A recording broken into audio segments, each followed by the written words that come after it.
This is a November 2018 advanced taxation question. We'll be doing question one. It says XYZ Nigeria Limited is a manufacturing company that produces ice cream. It was incorporated on January 7, 2009, with an authorized share capital. Why are you telling us the authorized share capital? That's because of minimum tax, right? So when we get to the calculation of minimum tax, you know why they gave us that. Although after Finance Act 2020, minimum tax formula changed, okay? With an authorized share capital of 12 million naira, made up of 12 million naira ordinary shares of 1 naira each, all these shares were fully allotted and paid for. So the total paid up capital is 12 million naira. And that's because of minimum tax. So this information that they gave you at the beginning already indicates that you should calculate minimum tax. It says it commenced business on January 2, 2012, and the detailed statement of profit or loss for the year ended December 31st, 2017 is shown below, right? So the P&L for 2017 is shown below. That is also indicating to you minimum tax. It's telling you that they commenced business 2012, and then the account is 2017. 2012, so that's 2013, 2014, 2015, 2016, 2017. The company has been in operation for more than 4 years. Remember the minimum tax rule. That makes sense. So they gave you revenue, gross profit, expenses, directors, emoluments, staff salary. You see, they gave you all of this, showing you how they arrived at net profit for the year. That's why you are provided with the following information. That is information supporting this thing they gave you, this P&L they gave you. They are telling you that net asset as at December 31st, 2017 is 21,500,000. Property, plant and equipment is 60,900,000. They're saying this is the breakdown as follows: the breakdown of your assets. You have industrial building, you have non-industrial building, you have plant and machinery, you have office furniture, you have equipment. They gave you the date that they were constructed or the date they were purchased, that is the start date. They also gave you the amount, that is the cost, the initial cost, historical cost. Then number three, they said all capital allowances in the past were fully utilized, meaning there's nothing to carry forward. They said unrelieved loss as at December 31st, 2016. That is when you are carrying into 2017. Unrelieved, the one that has not been relieved, as in relieve it in this year now. The breakdown of repairs and maintenance is as follows: repairs of office furniture, servicing of office equipment, construction of a new gate. Construction of a new gate is a capital expenditure, is under disallowable expenses. Remember what I told you about disallowable expenses? Then they said allowance for bad debt consists of general provision, like who you help, general provision for what? The tax authority will only allow specific debt that have been adjudged bad. Then they said advertising consists of advertisement of company's product on radio stations, fine. Advertisement on neon signposts, fine. Advertisement on signboards, fine. Then they said the legal charges comprises of the following: retainership, legal services rendered to the wife. This is even already against the, what's it called? It's already against the entity concept, as in, is it entity concept? As in that a business is separate from the owner, right? So that one is a non-allowable. It's an expense that has been charged, so you add it back so that it can pump up the profit. Then cost of income tax appeal. Tax appeal, you add it back because who sent you? If any penalty incurred, it should be added back because it's not allowable. It's not the fault of the taxpayer that you are doing an appeal or something. Then cost of debt collection. That one is allowable. Is allowable under legal charges. So he said the auditor submitted the audited financial statement to the tax office on June 29, 2018. That should ring a bell. Let's talk about it like this. This financial statement is for 2017. So it is 2017 year end we are talking about, Abi. So it means that the year of assessment is what? 2018, right? The auditor submitted the audited financial statement to the tax office on June 29, 2018. It means they submitted before the deadline because the deadline is that by June, every company should have filed tax for, as in by June of the government tax year, every company should have filed tax for the previous tax year, preceding year basis. So in 2018, which is January to December 2018, by June, they should have finished filing their tax for 2017 basis period. That's just the concept. So anybody that files in July, August, September, October, November, December, they'll pay penalty. This was evidenced by the stamped copy of the covering letter in the auditor's file. Yeah, when you file tax, they will stamp it, FIRS will stamp. The tax inspector raised the best of judgment assessment. The tax inspector raised the best of judgment assessment of 10 million naira and late returns penalty of 75,000 on September 7, 2018. But you sleeping, sir, tax inspector. I filed on 29th of June, so I met the deadline. So they're saying what's best of judgment, as it implies, using your judgment. The tax inspector is using his own discretion to tax the company. So he's slapping them with 10 million. And this thing is terrible in practice. So and late returns penalty of 75,000 naira. Said the the managing director was concerned that despite the effort by management to comply with tax regulation, the tax office still raised BOJ assessment, best of judgment assessment, and the late return penalty. During discussion at the management meeting of the company, which is XYZ, the blame was attributed to the auditors. Sure, what did auditors do? But let's read. We've gotten to required. You are required to. You guys, let me say something. I forgot to say it at the beginning. Any ICANN question, first of all, read the requirements first. What did they say in the requirements? What are you doing? So that if you don't know it, you can just move on. And it's just good to start with requirements. They now kind of know the information to start looking out for in the main question. Yes, you understand? So let's imagine we are starting from the requirements. You are required to compute the tax liabilities of XYZ Nigeria Limited for the relevant assessment year. So that what they said in A, right? XYZ. This one you have already gotten half mark for doing it. XYZ Limited. Now say computation tax liabilities. They didn't say company income tax.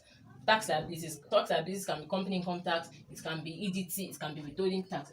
So computation of tax liabilities for the relevant, don't go write for the relevant year of assessment for them. You write the relevant year. So because we've read it, we know that it's 2018 year of assessment, right? Then the B part is saying based on the results in A above, as in based on what you get here as your tax liability, advise the managing director of XYZ Nigeria Limited on the validity or otherwise, that is on the validity or on the invalidity of the BOJ assessment and the penalty raised by the tax office. As in the tax office do well. In most cases, when they give you verify or advise the management on validity, just know that it's the opposite. So that's one hint. Just know that what they wrote in the question is the wrong thing.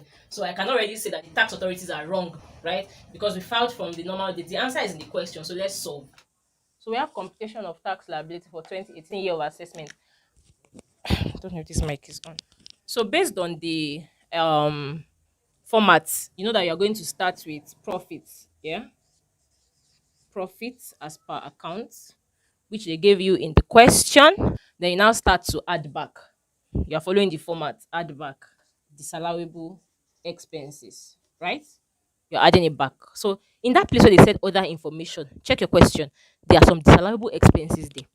The examiner did not say, Shade, these are the disallowable expenses. It's because you understand what I've explained in the beginning. That's how you know that this is a disallowable expense. Okay.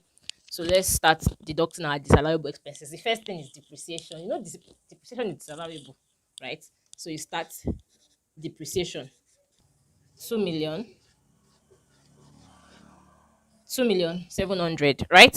Additional information for they said the breakdown of repairs and maintenance is as follows: repairs of office furniture, that's normal. Repairs, servicing of office equipment, that's normal. Construction of new gates, that's like building an asset. Like construction of a new gate, that's like an asset. It's a capital expenditure, so it's not an expense. So add it back because they need to drastically reduce their profit. So add it back, and that particular expense they took it under repairs and maintenance, right? So you have repairs and maintenance, new gates. So we are going to add back that amount. And what is that amount? 2 million. Loan. Elayago. So 2 million. Then the next disallowable expenses will be provision for bad debt, that general provision, right? So provision for bad debt. Can you see that in additional information? 6. General provision, 253,000. Please help us add it back to pump up that 9 million profits. The next one will be the legal charges comprising of a MD's wife. So you add that back to legal charges. You can just write the title where they put the that disallowable expenses. Wonder what did they categorize it? Then you can just put a semicolon and say MD's wife. If she wants to spend money, let her go and spend from her personal pocket or from her salary, not from company's money. But now them get the business. So there's always a gap between the rich and the poor, that they are the owner of the business, so they spend their money the way they want it. And that's because they put it like this. They could decide to, let's not go into all those things, sha. So 25,000 added back. Then we also have cost of income tax appeal of 65,000. I've already said that is a disallowable expense. Income tax appeal. You're the one that know what happened to your tax issues, so you solve that on your own. That's the mindset I used to learn this thing. No, it's not like it was written in the textbook. So income tax appeal is disallowed, 65,000 naira. Then we also have I don't see any other one, right? So what's the total disallowable expense? Let's do that on our calculator. So you have 4,343,700, and by the time you did and by the time you add that back, your profit will increase to 13,943,700, right? So that's your what your profit has increased to. Then you will now less, you're following the format, you will now less your, right, you will now less your non-taxable income. That is, what income have they added to this profit? What income has formed part of this profit that should not be taxed? Let's remove it from it. So you check your question. Do we have anything like that? You know what is guiding you? The format. So you see why I need to know the format. So when I check through my question, I don't see any non-taxable income. I don't see any here. If I don't see any non-taxable income, it means this is my accessible profit, right? So I have that 13 million plus to be my accessible profit. Let's check our question. Do we have any loss relief? Look at your information 3. The unrelieved loss at that last year ending was 870,000. So you bring it here, right? And you say you less, right? Loss relief. Just say brought forward, right? How much do they call it? They said it is 870,000 naira. So we are lessing it from here. You add any balancing charge? Do you have any balancing charge? No, because they didn't say you sold any assets in the question. So the next thing is to less your capital allowance.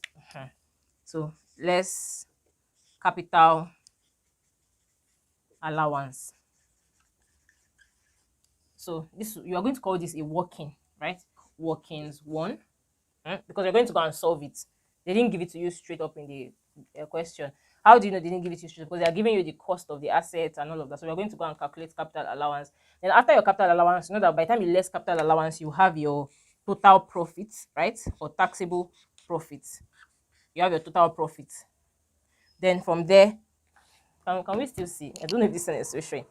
Then from there, you have your company income tax and you have your education tax. And that will be what? Your normal taxation. Before you now go and calculate minimum tax and now compare to recommend what they should pay. Does it make sense? So let's go and solve for capital allowance. Where do we solve it here now on this board? So let's turn the board. I need to buy a bigger board and I'm adding that to my next budget. So give this video a thumbs up. Because if you don't give it a thumbs up, I can't buy a bigger board. So we have capital allowance computation. Let's read this question together and pay close attention. They gave us all the assets. You know, you calculate capital allowance assets. They gave us all the assets. Industrial building. They said they bought it in 2011. Non-industrial, 2011. Plant and machinery, 2011. Office furniture, 2011. Motor vehicle, 2011. You don't ask yourself that as at 2017, have these assets not expired? Because sometimes the examiner wants to waste your time. And something about ICANN that I have noticed, especially in taxation, and yeah, taxation or maybe case study, they will give you so much information so that you can just be lost in the jungle. No, you see those questions that have plenty of information is to just scare you and so that you won't eventually write anything. So I said you should ask yourself that, have these assets not expired? They have economic life. They have a number of years whereby they are no longer in the books. They might still be in existence, but in principle, they are no longer in the books. Okay, so you ask yourself, these 2011 assets, are they still alive as at this year? Maybe it's just to waste my time, you know. Or ask yourself, is there any asset they purchased this year? Yes, let's write it somewhere. Just write it somewhere so that you won't forget that there was a new gate. They did a new gate, it's an asset. They did a new gate of 2 million. Just write that one in one corner. In this 2017 accounting year, which is called 2018 year of assessment or tax year, they constructed an asset. Now ask yourself, all these assets, are you sure they've not expired at the end of 2017?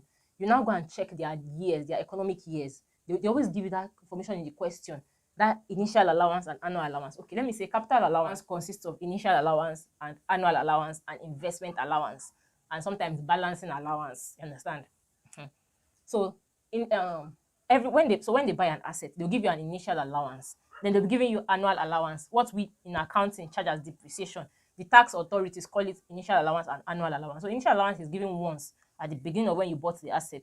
Then annual allowance is given every year. Okay. So you now go and check in your question. There's a place they write Nigerian tax rate after all the question. You go and check to know if those assets are still in existence. Because assets since 2011.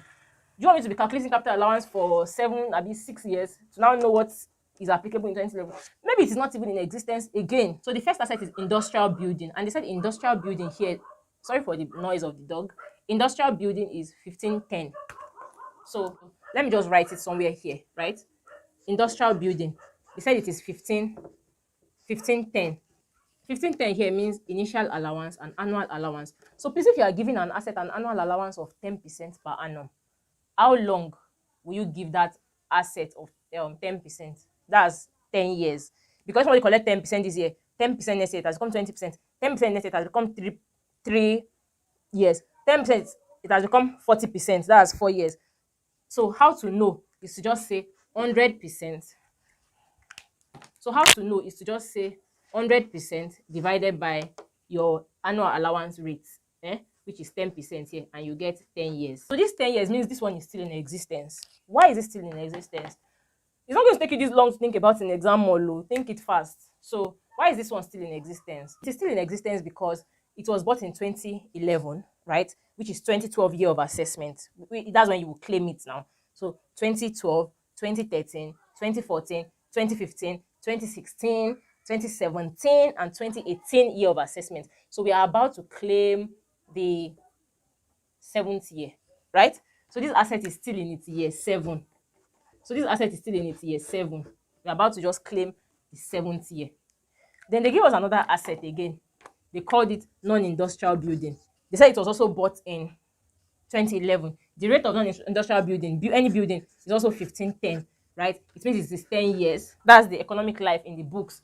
So it is still in its 7th year. Then they gave us the next asset. Let's check the next asset. Plant and machinery. It was bought in 2011. What is the rate of plant and machinery? 50-25. See, 50-25. It means this one is going to enjoy what? Only 4 years. 100 divided by 25. If somebody is claiming something of 25%, you can't claim 25% forever. 25% today, 25% the next year, 25% the next year, 25% the next year. And that means 100%. So it's just 4 years, right? 4 years. So this one is dead before this 2018 year of assessment. So don't bother going to start wasting your time calculating capital allowance for plant and machinery. That's what I'm trying to achieve with this, because capital allowance is long, I promise you guys. When you are calculating it like this, it's so time wasting. And that's the trick in this question for me. It's not even anything. So the next asset, office equipment, and it is 25-20.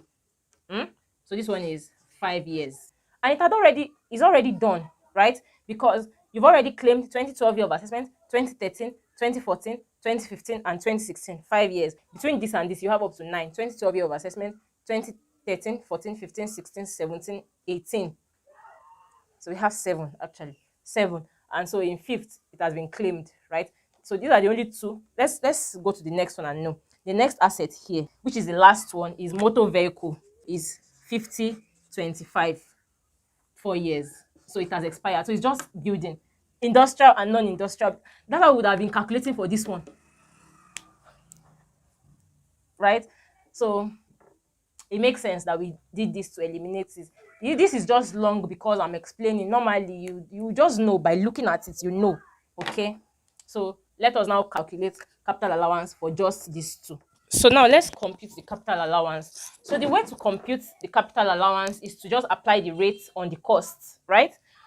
So because we already know that it is just industrial building and non-industrial building that we are calculating capital allowance on, and that gate, sorry for the noise, and that gate that we just purchased this year, right? So we are going to start from the very beginning, from when the asset was bought. That's when you have to start. So imagine us doing it for the 5 assets if we did not eliminate those 2. You just get time up. After 3 hours, you have just earned 25. You can't even have 25 marks because the examiner wants to take something from you. Let's start from the costs. How much was this asset bought? I'm going to really have to manage my space, you guys. But I'll be talking so that you can get me. So the cost of the assets, let me check my question. So here we have 18 million. and 10,200,000. Now this cost, it started in 20, bought it in 2011, end of the year, 2011. So that it is 2012 year of assessments that they are claiming it, as in something of 2011. It's 2012 they will so 2012 year of assessment that we're starting from. So they will first charge initial allowance, and you only charge it once in the life of the asset. So initial allowance, because you already know that the rate of this industrial building is 1510. So initial allowance is 15% of 18 million. That's your initial allowance. So let's do that on our calculator. So we have 2,700,000, and then 15% of 10.2 million, 1,530,000. You've charged your initial allowance. In that same year, you charge your annual allowance. Annual allowance is usually the same value, because 10%, so it has to be the same now, Abby. So how do you charge your annual allowance? You charge your annual allowance not on the cost, but on the balance after deducting initial allowance. So it makes sense to say annual allowance is what? Your cost minus your initial allowance over the number of years, or multiplied by the rate. Huh? We are going to do it in the two ways. So your cost is 18 million minus initial allowance 2.7.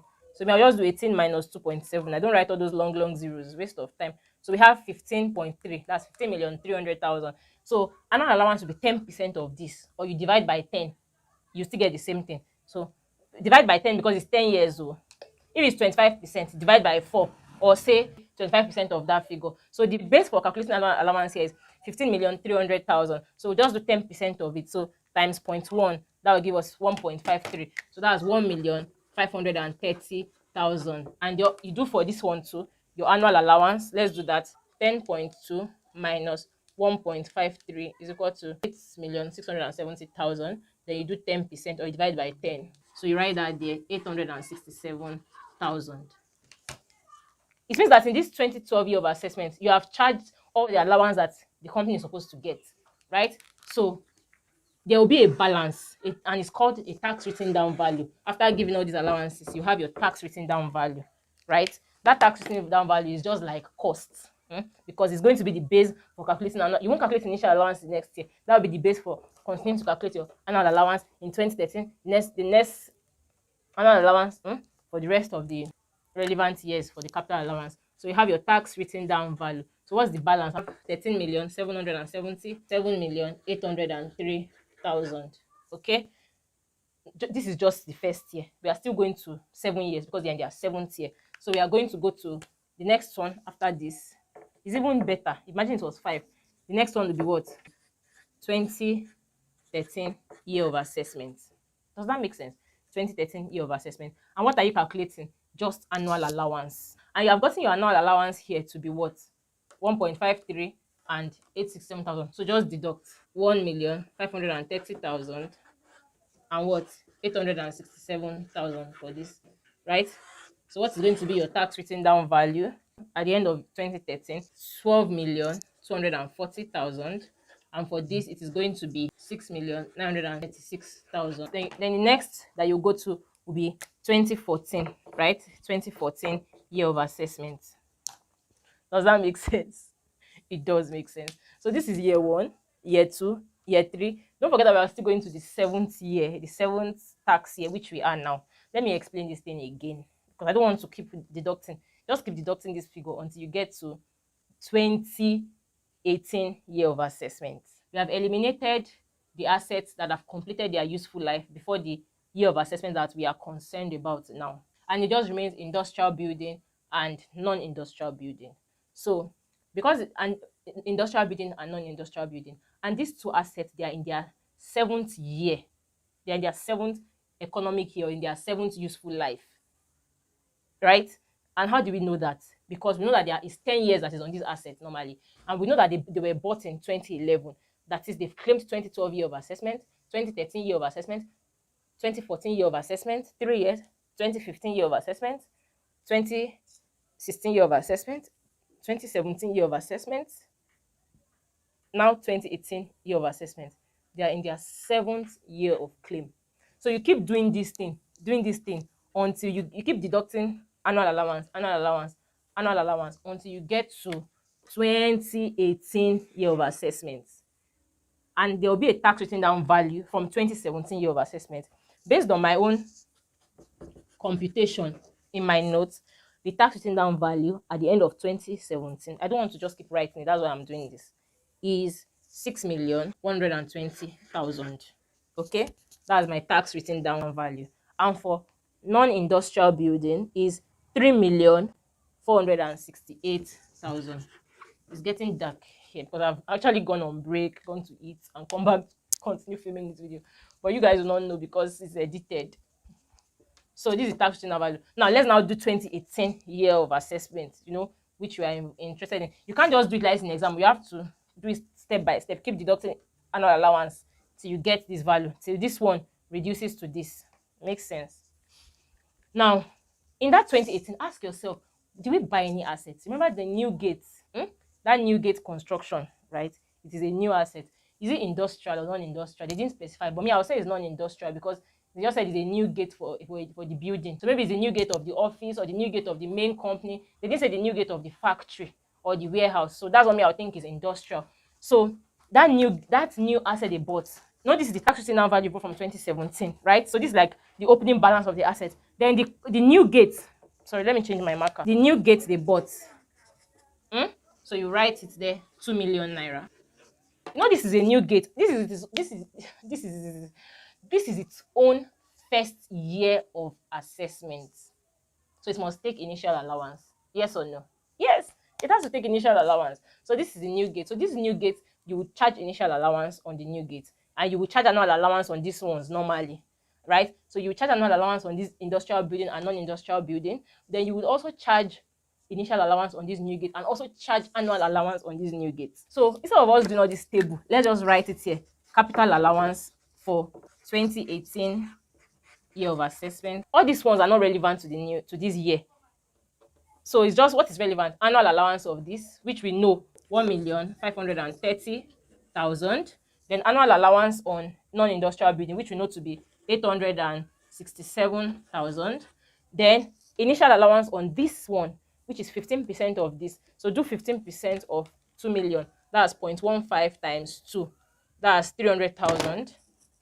300,000. It's getting dark.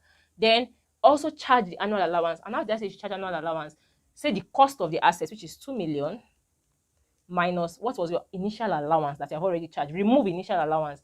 It is what is left that you will now spread for the 10 years. Does it make sense? So we remove initial allowance, 300,000. Yeah. Then we have 1,700,000, 1.7. You now charge. So it means that the annual allowance is what? 170,000. So by the time it's 10 years, it is exhausted. And don't forget, yes, you always retain 10 naira in the books. When we are doing capital allowance as a topic, I'll explain that one better. That's not really necessary here. You understand? So we have said the annual allowance 170,000 naira. This is all you need for this. This is it. So add everything together. That's your capital allowance for the relevant year of assessment. See all the plenty information. In fact, it's taking this long because I'm explaining. I'm saying for me, this is a plate of rice for me, or a piece of cake, or just a donut, or a wrap of sweets. I'm making mouth too. I'm just joking. So that's 1.53 plus 867,000 plus 300,000 plus 170,000. So we have 2,867,000. So total, we have 2,867,000. It is this amount that you will move here, that you will move to the back of the board. We are using the back of the board. You guys, give my video a thumbs up. Give my video a thumbs up. So let's take 2,867,000 to the back of the board. So capital allowance 2,867,000. Does that make sense? After you less your capital allowance, you now get your total profit to be 10,206,700. So that is your total profit.